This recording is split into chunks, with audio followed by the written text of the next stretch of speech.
Physiotherapy ദിനാചരണ പരിപാടിയുടെ സംസ്ഥാനതല ഉദ്ഘാടനം കോഴിക്കോട്ട് തോട്ടത്തിൽ രവീന്ദ്രൻ എംഎൽഎ നിർവഹിച്ചു.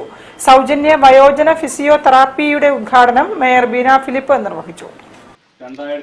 കേരള അസോസിയേഷൻ ഫോർ ഫിസിയോതെറാപ്പിസ്റ്റ് കോർഡിനേഷന്റെ നേതൃത്വത്തിൽ ലോക ഫിസിയോതെറാപ്പി ദിനം ആചരിച്ചു. സംസ്ഥാനതല ഉദ്ഘാടനം തോട്ടത്തിൽ രവീന്ദ്രൻ എംഎൽഎ നിർവഹിച്ചു.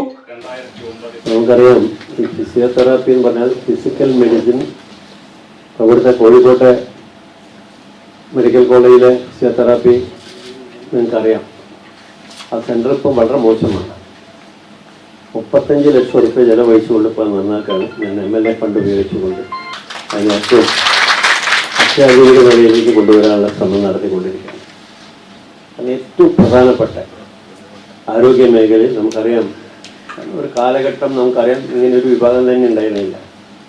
പലതും ഇങ്ങനെ വന്നതാണല്ലോ. ശരിക്ക് ആദ്യം ജനറൽ മെഡിസിൻ തന്നെയല്ലേ ഉണ്ടായിരുന്നുള്ള ഒരു കാലത്ത്. പിന്നീട് ഇങ്ങനെ ഓരോ വിഭാഗങ്ങളായിട്ട് മാറി മാറി മാറി നിരവധി ഡിപ്പാർട്ട്മെൻറ്റുകളായിട്ട് മാറി എന്നുള്ളത്.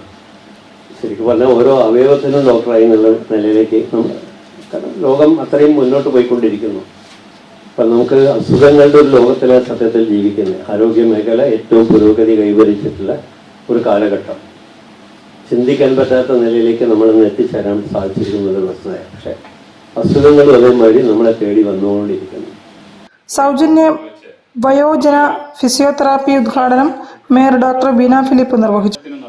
KPC സംസ്ഥാന പ്രസിഡന്റ് ഡോക്ടർ PS ശ്രീജിത്ത് അധ്യക്ഷനായിരുന്നു. സംസ്ഥാന general secretary doctor R Lenin, Paralympian Aseem Velimanna, doctor Sarath, doctor Deepu S Chandran, doctor Hameed Riyasudheen തുടങ്ങിയവരും ചടങ്ങിൽ സംസാരിച്ചു. News bureau, Kozhikode. മാങ്കാവ് മേത്തോട്ട് താഴം റോഡിനായി ഏറ്റെടുത്ത ഭൂമിയുടെ